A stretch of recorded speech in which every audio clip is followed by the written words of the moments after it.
Suamiku ternyata orang kaya. Bagian 45. Setelah drama insomnia itu, Dayu akhirnya mampu terlelap dalam dunia alam bawah sadarnya.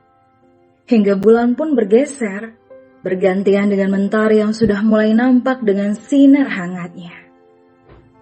Mata gadis itu pun mengerja, karena suara alarm yang terus saja berbunyi, membuat tangannya geragapan mencari jam wakernya di atas meja, lalu mematikannya. Sedikit menyipit mata yang masih nampak buram itu, memastikan jam berapa sekarang. Sudah jam 9. Dia kembali merebahkan kepalanya di atas bantal. Hingga tak lama, mata itu kembali terbuka lebar. Ia beranjak cepat, lalu menyambar jam waker dan menatapnya lagi. Sial, aku kesiangan. Melempar jam itu ke atas ranjangnya. Sementara dia melompat menuju kamar mandinya. Di bawah, Ibunda Dayu tengah mengikir kuku tangannya. Sementara Gara tengah bermain game online di ponselnya, tepat di ruang tengah. Keduanya hanya menoleh sekilas ke atas, lalu sama-sama geleng kepala dan kembali fokus pada pekerjaan mereka. Karena mereka sudah paham sekali sikap seradak seruduknya gadis itu. Hingga Dayu berjalan cepat, turun dari tangga itu, sembari memasang anting-antingnya. Ibu, aku pergi dulu. Ucapnya terburu-buru. Hei, kau tak sarapan? Tidak ada waktu. Dayu pun berlari keluar. Di depan gedung Fakultas Kedokteran, Ivan sudah menunggu cukup lama. Dia datang tepat jam 10 kurang seperempat. Sementara, sekarang sudah jam 10 lebih 20 menit dan gadis itu masih belum nampak juga. Hingga ia menghela nafas saat melihat seorang gadis berlari ke arahnya. Pandangannya tertuju pada gadis itu. Ia terpaku sejenak melihat Dayu. Dengan style ala-ala gadis Asia, di mana dia memakai dark long skirt, rok panjang berwarna hitam sebatas betisnya, yang ia padupadankan dengan kaos berwarna putih longgar yang ia masukkan dan digulung sedikit di kedua lengannya yang pendek itu, serta sepatu heels lilit di kakinya. Dengan aksesoris topi yang lumayan besar, riasan natural, dan rambut menggelombang tergerai indah di sana. Benar-benar membuat gadis itu nampak cantik sempurna. Cantik. Ivan terpaku menatap gadis yang ngos-ngosan di hadapannya. Maaf, aku terlambat dadar. Sungguh maafkan aku. Ivan pun berdeham. Ia melipat kedua tangannya di depan dada. Dasar ngaret, kau tahu ini jam berapa? Maaf, aku tadi kesiangan. Gara-gara insomnia tadi malam. Ivan berjalan lebih dulu, seraya tersenyum dan bergumam cantik. Dia sangat cantik. Ivan, kita mau kemana? Susul Dayu yang berjalan di belakangnya. Ivan! Gadis itu menabrak punggung Ivan karena pria itu berhenti mendadak dan menoleh. Hei, aku lupa bilang padamu kalau kita itu mau mancing. Oh, mancing? Dayu manggut-manggut lalu membulatkan bola matanya. Apa? Mancing? Iya. Beda ini kenapa baru bilang sekarang sih? Setelah aku dan over begini. Kenapa kau diam saja? Ayo jalan. Tapi aku salah. Sambil menghentak-hentakan kakinya kesal. Aku salah kostum, Ivan bodoh. Ivan ingin tergelak sebenarnya melihat tingkah Dayu. Namun dia masih bisa menahannya. Ia pun meraih tangan Dayu, menariknya kemudian menuju ke mobil. Namun langkah kaki Dayu seolah tak ingin terayun, membuat pria itu melepaskan tangannya. Kenapa? Kau tidak mau? Ivan melipat kedua tangannya di depan dada. Bukan begitu. Dayu menghentakkan lagi kakinya lalu berjalan lebih dulu. Sementara Ivan menutup mulutnya terkekeh tanpa suara. Di sebuah danau, Dayu berjalan dengan kesal di atas para rumput yang mulai tinggi. Bahkan tak jarang dia keseleo gara-gara heelsnya itu. Kini gadis itu berdiri dengan kotak umpan di tangannya. Sementara Ivan tengah mendirikan tenda kecil di bibir danau tersebut dengan 2 bangku lipat yang sudah disiapkan. Setelah rampung, Ivan pun menyuruh Dayu untuk duduk di bangku itu. Seperti ini kencan kita, Kencan? Kapan aku bilang mau kencan? Aku kan bilang ingin memberimu hukuman. Baca lagi bab sebelumnya. Ivan yang sudah duduk di bangkunya dan kini memasang kail. Ia menoleh lagi ke arah Dayu. Hei, sini duduk. Kau mau berdiri saja di situ? Dadar, kau meruntuhkan harga diriku sekali sih. Andai kau bilang dari awal akan memancing, aku tidak akan memakai setelan ini. Dayu berjalan kesal, lalu menurunkan tubuhnya hendak duduk. Ambilkan kopiku di termos itu. Titah Ivan tepat sebelum Dayu duduk, dan tanpa menoleh ke arah wanita itu. Dayu pun urung mendaratkan bokongnya, dan ia kembali beranjak, dan segera mengambil termos berisikan kopi di dekat ransel Ivan. Lalu kembali mendekati Ivan. Ini, tuangkan.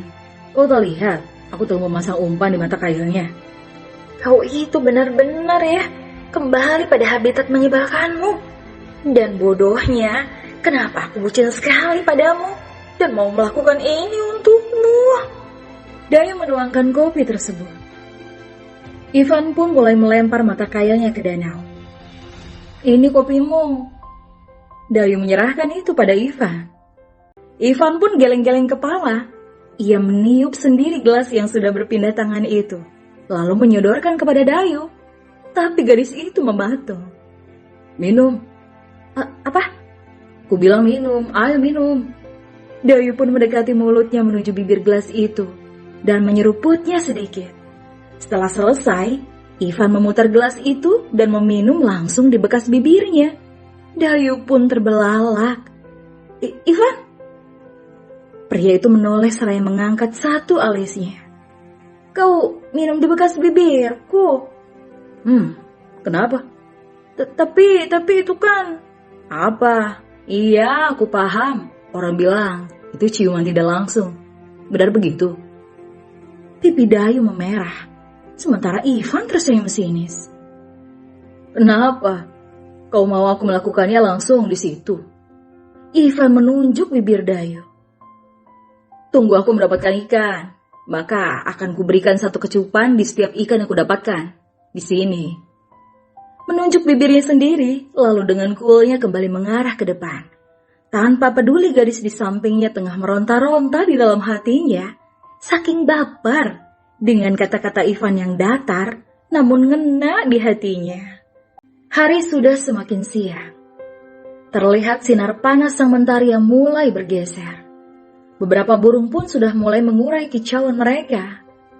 Dayu menepuk-nepuk lengannya. Ada beberapa nyamuk belang-belang yang terus saja hinggap dan membuatnya merasa tidak nyaman. Ivan menoleh sesaat, lalu beranjak. Sepertinya ikan tidak ingin memakan umpan kita. Benar, kita jalan-jalan ke tempat lain saja ya. Dayu mulai bersemangat, berharap jika pria itu akan mengajaknya ke tempat lain yang lebih nyaman dikunjungi manusia era sekarang. Sementara Ivan hanya diam saja. Dia berjalan mendekati ranselnya, lalu mengeluarkan kantung sampah di dalam sana, dan kembali berjalan mendekati Dayu, seraya menyerahkan kantung tersebut. Ini untuk apa?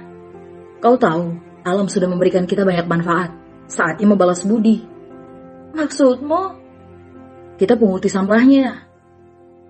Jawab Ivan santai, tanpa ingin sedikit pun melihat tampang terkejutnya Dayu. Dia bahkan sudah mulai berjalan lebih dulu dan mencari sampah-sampah plastik yang bertebaran, lalu memasukkannya ke dalam kantong sampah yang ada di tangannya. Hei, kau serius kita mau memunguti sampah ini? Memang kenapa? Ivan, aku tahu aku memang suka alam, tapi itu dulu, sekarang tidak lagi. Namun alam tetap butuh kita untuk membenahi. Tidak peduli kau mantan ataupun masih anggota pencinta alam. Dayu mendesah, entah Ivan yang sekarang jauh lebih menyebalkan. Dia pun berkacak pinggang. Benar-benar ya. Kau tahu aku pakai heels, Ivan. Dan pria itu tak peduli, dia masih saja memunguti sampah yang ada. Menyebalkan. Mengacak-ngacak rambutnya sendiri, ia pun berjalan memunguti sampah-sampah itu. Dengan beberapa kali keseleo hingga akhirnya dia putuskan untuk melepas heelsnya dan melempar ke sembarang. Lalu berjalan tanpa alas kaki mendahului Ivan. Pria itu pun mengangkat tubuhnya yang tercondong, menatap ke arah gadisnya yang tengah bersungut-sungut itu, dan bibirnya itu muncul senyum tipis. Karena perasaan senangnya Ivan ketika Dayu masih mau mengerjakannya. Aku tidak mau cuti sebenarnya, padahal aku tidak ngapa-ngapain. Kenapa tuan muda malah menyuruhku ikut cuti sih? Membuatku tidak tenang saja. Au! Teriakan Dayu seketika membuat Ivan menoleh cepat dan berlari ke arahnya. Ada apa?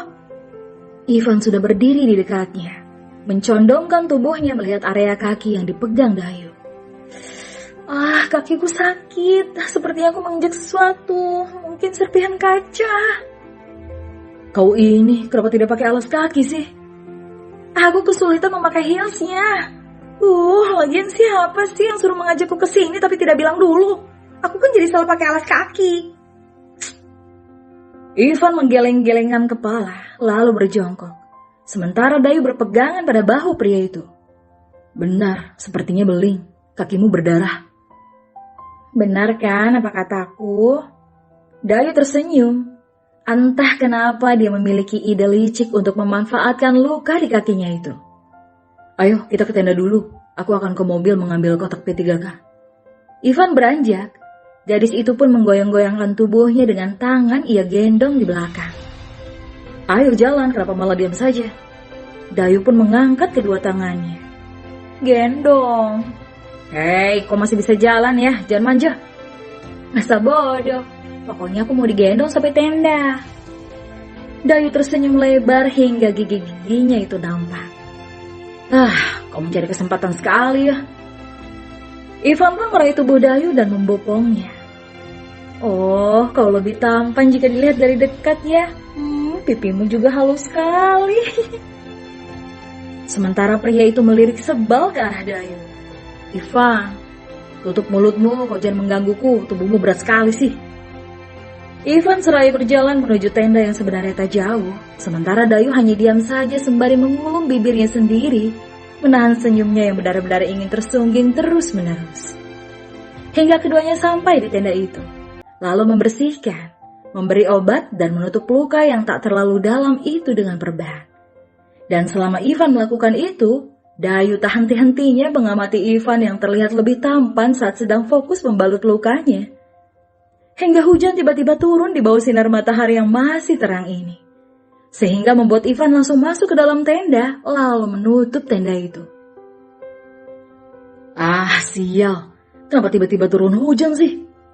Sementara Dayu malah justru tersenyum senang. Ia berada dalam satu tenda yang tertutup. Jika dalam drama romantis, pasti akan ada hal romantis yang akan dilakukan sang pria.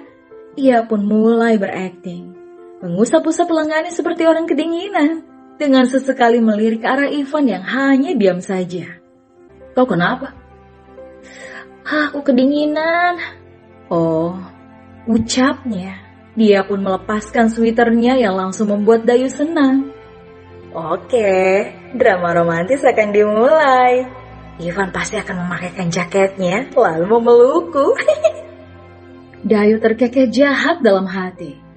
Hingga sebuah jaket mendarat di kepalanya dan membuat Dayu terdiam, lalu menoleh. Apa-apaan ini? Kok melempar jaket pada aku? Kau bilang tadi dingin kan? Pakai saja jaket itu. Iya, tapi tidak dilempar juga kan? Ivan diam saja, namun dia kembali menarik jaket itu. Kembalikan jaketku jika kau tidak mau. Enak saja, kau sudah memberikannya. Dayu menahan jaket itu. Tidak jadi, aku berubah pikiran. Apa? Aku tidak peduli kau berubah pikiran atau tidak. Yang pasti jaket ini sudah kau berikan padaku. Dayu masih berusaha keras mempertahankan jaket itu.